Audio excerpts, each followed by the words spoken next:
ছেলেকে আজকে পড়াতে পড়াতে বেশ খানিকটাই লেট হয়ে গেছে।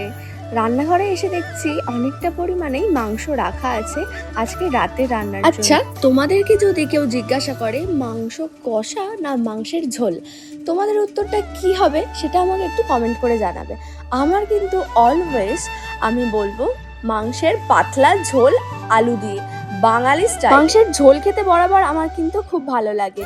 বিয়ের পরে খুব একটা মাংসের ঝোল খাওয়া হয় না, কারণ সবাই পছন্দ করে মাংস কষাটাই খেতে।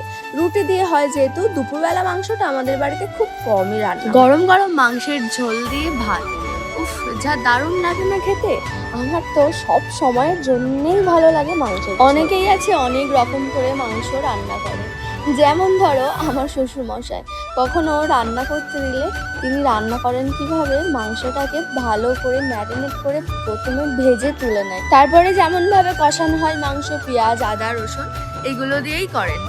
আমি যখন মাংস রান্না করি তখন পেঁয়াজের পরে আদা রসুন দিই, তারপরে মাংসটা দিয়ে কষাই। আবার আমার শাশুড়ি মা রান্না করে পেঁয়াজের পরে মাংসটা দিয়ে ভালো করে ভেজে নেয়। অনেকেই অনেক রকম রান্না করে, কিন্তু টেস্টটাও প্রত্যেকটা মাংসের সেম কিন্তু হয় না, কেন আমি জানি না। আমার শ্বশুরমশাইয়ের হাতের মাংসটা বেশ সুন্দর লাগে খেতে আমার। এখন এই অবস্থায় গ্যাসের যা দাম বেড়েছে আর মশলাপাতির যা দাম, আর ভাবিনি যে নতুন করে মাংসটাকে ভাজবো, ভেজে তার উপরে আবার তেল দিয়ে পেঁয়াজ দেবো, অনেকটা পরিমাণে তেলটা চলে যায়। তার জন্য আমি একদম সাদা মাটা ভাবে মাংসটা রান্না করেছি। ব্রয়লার মুরগির থেকে দেশি মুরগির টেস্টটা অনেকটা বেশি, খেতেও বেশ সুস্বাদু হয়।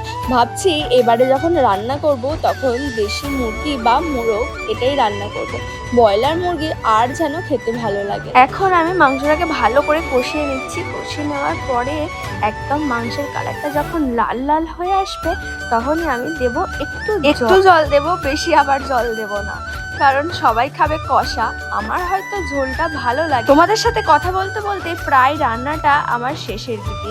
লাল লাল ঝাল ঝাল চিকেন কষা, তার সাথে থাকবে রুটি। রুটি দিয়ে খাওয়ার থেকে আমার কিন্তু বেশি মুড়ি দিয়ে বা ভাত দিয়ে খেতেই বেশি ভালো লাগে চিকেন।